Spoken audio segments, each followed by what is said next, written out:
If the pandemic's slowing down, that's hardly the case with its economic fallout. That especially goes for the cutback in help from Washington, prolonged by a political standoff. Among those stepping in to fill the gap and calling for more relief is Boston's anti-poverty agency, ABCD. We'd like to welcome its president and CEO, John Drew. Thank you very much for being with us, John. Thank you for having me. Appreciate it. John, what about the economic fallout? Because it looks as if people who've been relying on help to get through this, they're not getting as much right now. So what does that mean? Actually, it's a disaster. I mean, I think if people paid attention now, and I know this is the problem we have with the world as we are in, there's too many things going on. Fires, plagues, hurricanes, presidents, Congress. Right now, people are totally distracted. I understand that, but my job is to try to focus, and that's what I've been trying to do. Focus on Washington. The state, the cities, they've been ravaged all across the country, loss of income. They've got budgets. They may have to cut wholesale. This is a big deal. When the state of Massachusetts has to cut, for example, $8 to $10 billion, they got to do it over 7 months. They've been pleading for help. They've been the front runners, as is the cities and towns with the schools. In addition to that, we have maybe 1% of the population really, really good in the stock market, more power to them. But most of the people I know of, the people across the country, are just sitting on the edge of losing their home, not having enough money or resources to feed their family. It really is a depression at the core of where people are today, who are probably 1 in 7. That's a number. It's millions of people in this country who are trying to figure out what's coming next. The only way that they could be see any relief coming, because the economy's not picking up. I wish it would. It's not going to pick up. The pandemic is here and it's not going away. So we have these months to cover. Since July 31st is when the first stimulus came through from Washington. And we've got everybody who needs to survive. They can't get a job back. The people aren't hiring. They were cut back on unemployment if they have unemployment. They're holding on. Can they pay the rent? Can they not pay the rent? Can they feed their children? This is not just in my lifetime. I deal with poverty all the time and people in poverty and trying to do their best, but it's not the size and scope. If in fact nothing happens between now and the end of the year, more in the form of real relief coming from Washington, we are going to have the biggest homeless population you can believe in this country. There's no way for them to go. The landlords, majority of the landlords are not huge. They can't pay their bills. So it's a perfect situation where we're squeezing everybody who has no, they don't have any way to survive. They don't have any money. They've used whatever savings they had up. They were laid off or they're not laid off.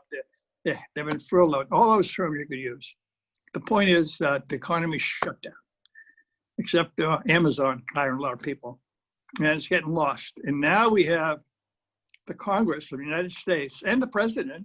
There's 536 people and 360 million people, 100 senators, 435 Congress people, and one president. That's it. They are the ones in charge.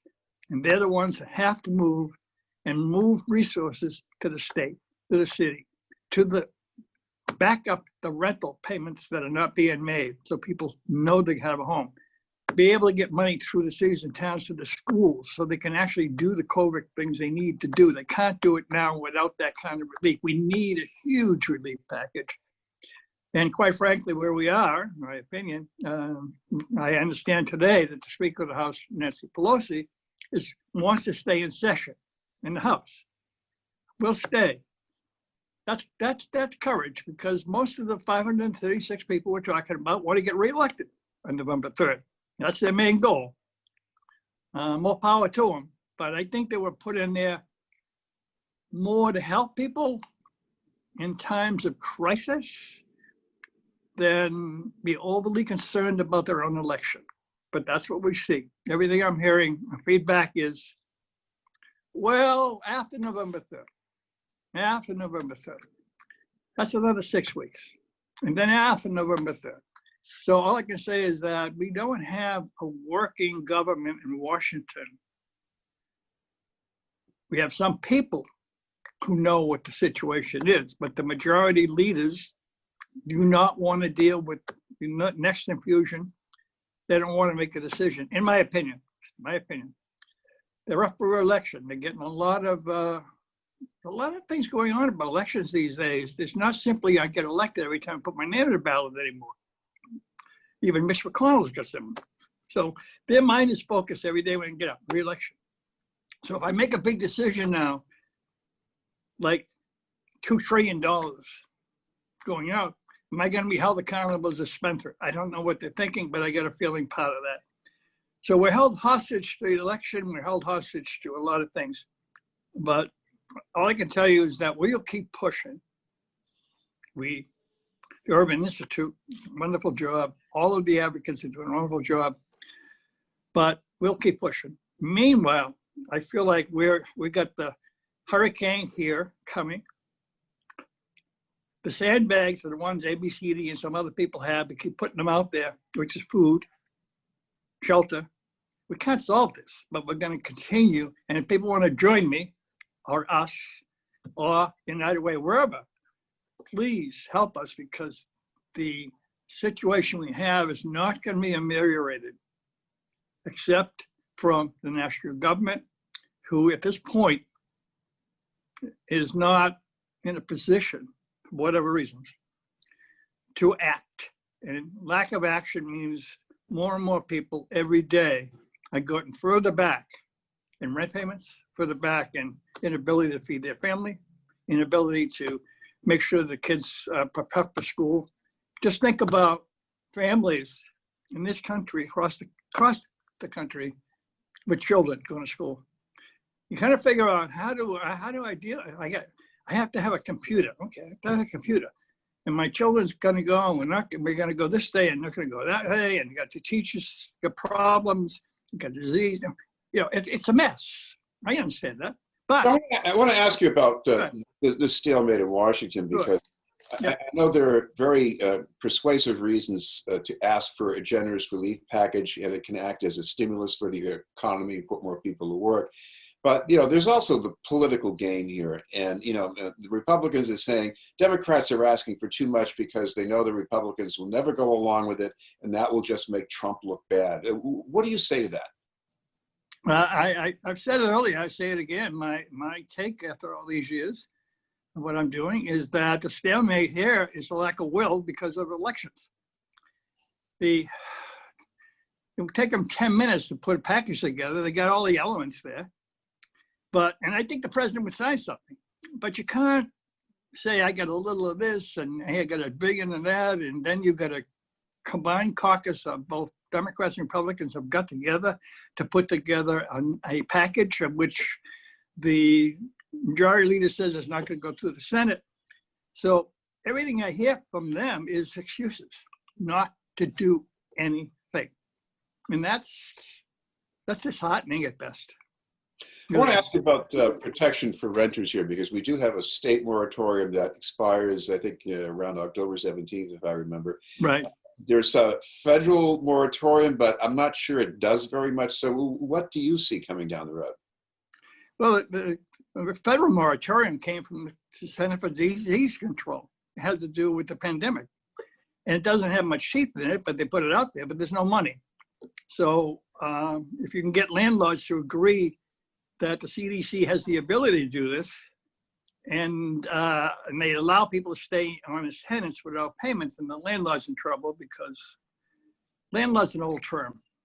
These are owners with some tenants, and they got to pay their taxes. They got to pay everybody else. So I would say, if you're sitting, and I do say, if you're sitting in your apartment now, do whatever you can.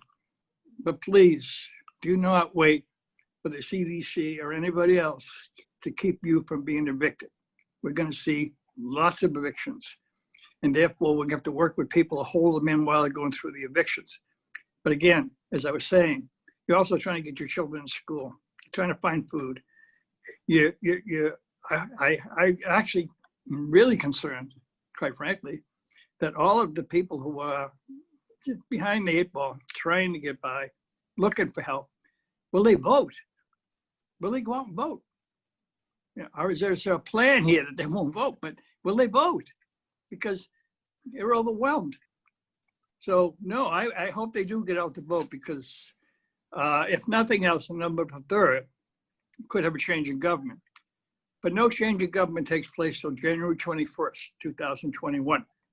So please, if you can, you're listening, you're doing what you can, you've got to let your Congress people know, even though they're all good people here in Massachusetts, about your situation. They can carry the message. Nancy Pelosi is a wonderful person. She's holding the Congress together. They all want to go home. I mean, when they get reelected, right? And she's holding the House together, not the Senate, awaiting possible action that can take place in the next few weeks with the Senate and the president, hoping on her end that that will happen. Finally, Judd, I know you have some CARES Act funding that you're using to help people right now. You have these sites both downtown and in several neighborhoods in Boston. So if people want any help, or at least they have some questions about how to get help, is there a way they can get in touch with ABCD? Yeah. If you have the access to the internet, bostonabcd.org. That's and you can call us at 617-348-6000. But you can find us in every neighborhood. And by the way, downtown office is open. We're taking appointments. People are signing up for heating assistance right now, because we're going to be able to help them a month or two from now, at least with part of their income, that we can help them by paying some of their utility bills. But they've got to be in the house.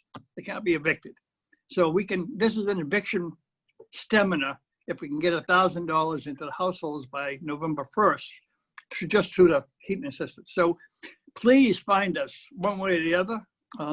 But we're here, every neighborhood, 14 neighborhoods, Mattapan, all the way to Malden, Everett. We're listed. Stop somebody in the street, they'll find ABCD. Whatever it takes, call you. I'm sure you can send some people. I want people to come and see us. As long as they have a drop of money, we'll use it. And if I can get some more money from other people, or food or whatever, that will go right into the street. Because there are people lined up right now at my centers looking for a couple of bags of groceries. Okay. Well, thank you very much for taking the time to be with us, John. Thank you for having me again. Appreciate it. Great. And hang in there. That was John Drew from ABCD. We'll have more news in just a moment.